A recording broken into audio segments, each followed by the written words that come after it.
Welcome to the Daring Living podcast, where it's all about personal growth, honest conversations, and exploring what it means to live a passionate, daring life. I'm your host, Shirley Huang.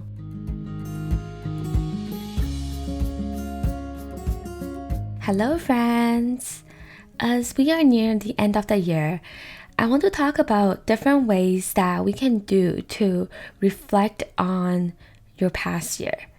Even before we start setting goals and planning ahead, it's actually even more important that we take the time to pause and reflect on all the things that have been happening this past year. I love reflections. There is so much gem and insights I gained about myself every time I reflect. And this is how you learn, right? This is how you learn about yourself, about the reasons behind what you're doing, what you do, and create very intentional actions on how to move forward. Instead of just doing and doing, sometimes pausing and reflection can be just as powerful. I like to say that you need to know where you are right now in order to go to where you want to go. And it's like setting a GPS, right? In order to get to the final destination, you need to know your starting point. You need to know where you are right now so that you can create a plan for that. But if you don't know where you are and you just want to get there, you wouldn't know how. I would even encourage you to reflect on your past year and really complete this year in a way that is serving you right now and also serving you for your year ahead. So we will discuss a little bit about how exactly to do this. All right. 5 methods that you can reflect on your past year. I also want to point out that almost all the ideas I'm about to share with you, they will really benefit you the most if you choose to write them down. I cannot emphasize how important it is if you do this work by actually writing them down in a notebook instead of just really thinking about it. There is a lot of power to putting words onto paper manually. It will really make you think and really remember them. And as always, I created something for you along with this topic. So I created a New Year reflection workbook with all the prompts and exercises that I'm going to share with you in this episode. So you can grab a copy of it and work through this on your own. You can download it at the link at daringliving.com/NY reflection. So that is one word. Again, it is daringliving.com/NY reflection. So the first method is to compare who you were in the beginning of the year to who you are right now. Because I'm sure it doesn't matter if this year has been eventful for you or not. I'm sure that you are a somewhat different person with a different way of thinking compared to 1 year ago. So here are 2 writing prompts that you can do to start thinking about and work on. Question 1. What kind of person were you in the beginning of this past year? And question 2. What kind of person are you right now? Think about what kind of mentality were you in the beginning of this year? What were you thinking about in the beginning of the year? What were some thoughts that you were thinking about? What were the thoughts that were on your mind? What were your worries in the beginning of this year? What problems did you have then? And how do you feel about those problems right now? Do not rush this exercise. Take the time to really work through these 2 questions, and I'm sure that you will gain a lot of good insight from this. Okay, the second method is to identify the events that happened over the past year and then describe the lessons that you learned from each of them. Something that you can do is to think about the mistakes that you made, or even in some cases, the failures that you had. You can also think about if some of these events, if they were to happen again, if you would do them differently, and how would you do them differently? And really think about how you can turn these events that happened into lessons that you can learn from. Because even when things didn't go well, you can still learn something from them. Instead of trying to brush them off or pretend that these events didn't happen, it's actually important to bring them into light and go over what happened and what you can learn from, and really complete these events in a positive way.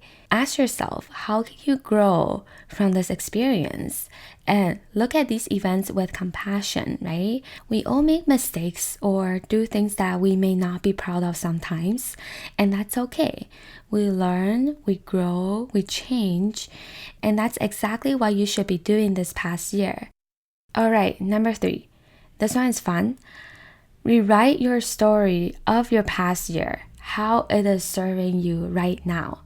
I want you to rewrite your past year as happening how it is supposed to happen and how it is exactly what you needed to create the best new year ahead for yourself. You have probably heard me say this before.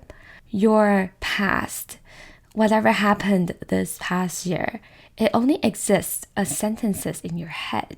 Whatever the story that you are telling yourself about your past, if you were to have someone else tell the story about your past, that person will have a completely different perspective, right? So your past only exists right now as sentences in your head. There are the facts that happened, and then there is the story that you're telling about what happened.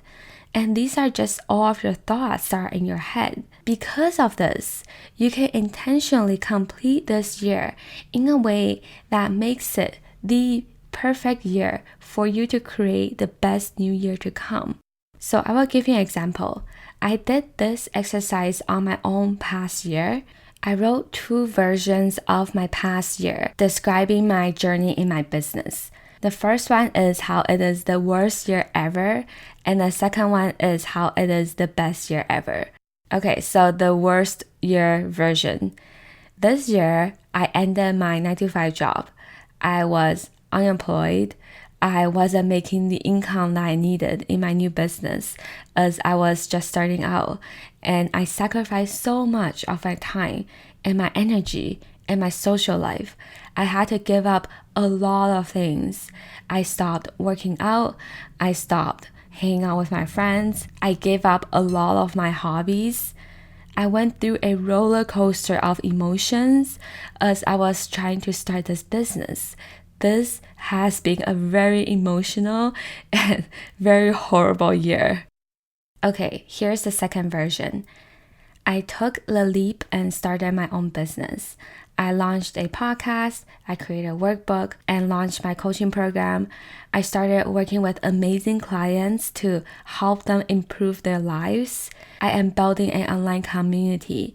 I get to work from home and create my own lifestyle in a way that aligns with the ideal life that I want to have. I cannot be more proud of what I've created this past year, and this is the perfect year for me to start off this exciting journey so I can help even more people in the year to come. This is the most transformative year of my life. Do you see the difference there? I would encourage you to really think about your past and rewrite it in a way that is serving you right now. I know that you may not want to make the past year the best year ever, but at the same time, I would still encourage you to do that. I would encourage you to really complete this year in a way how is the best start for you to create the most exciting year ahead. It is just a much better perspective for you to end this year. Because for me, I also have my own problems that happened this past year, and I've definitely been through a lot too.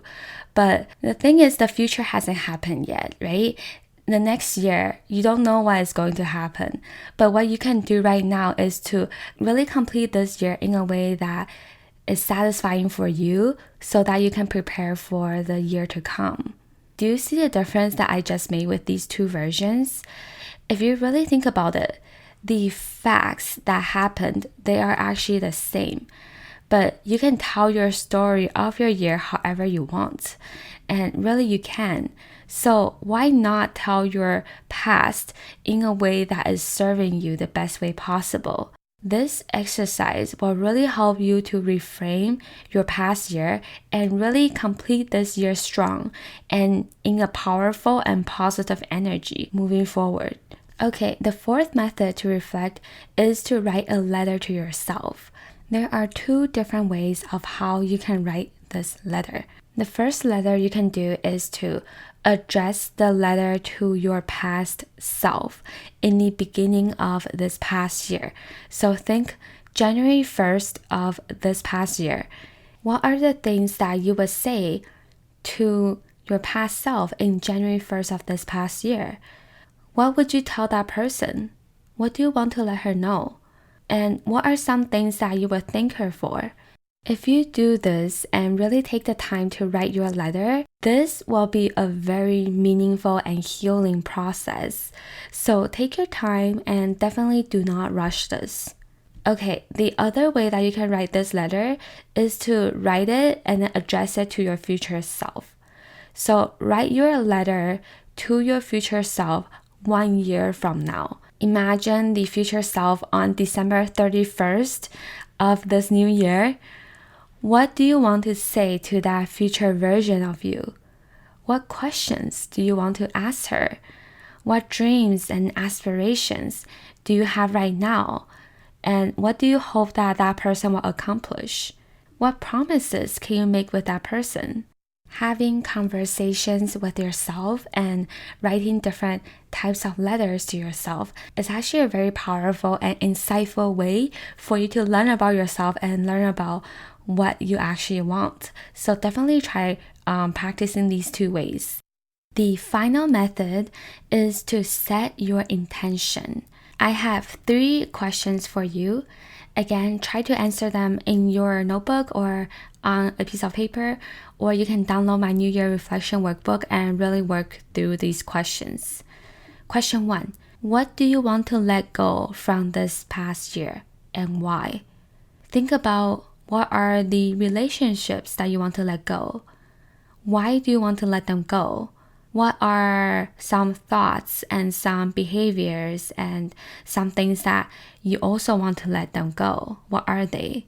And why? Why do you want to let them go? So that's the first question. And the second question is, what do you want to invite into your new year and why?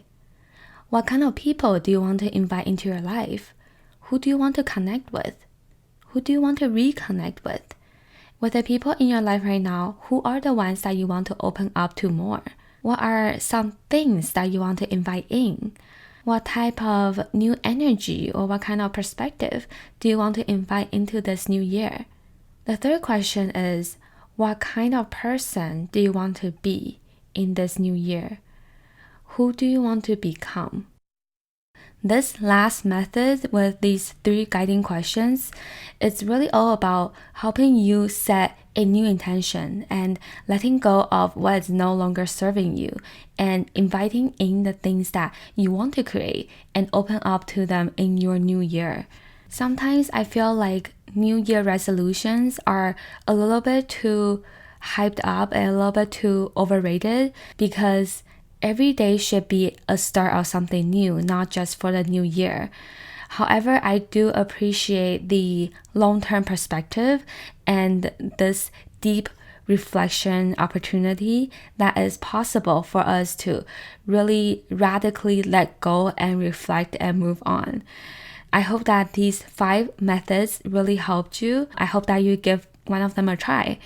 Again, if you want to download the workbook, which has the steps and the questions from this episode to help you reflect, plus a little bit more that I didn't share with you here, you can download it at this link, darrenliving.com/NY reflection, and share with me any feedback and insights that you gain from this workbook. I would love to know. Thank you so much for listening, and I will talk to you next week. Hey, if you are ready to take this work deeper, I would love to invite you to my live coaching program, 90-Day Transformation.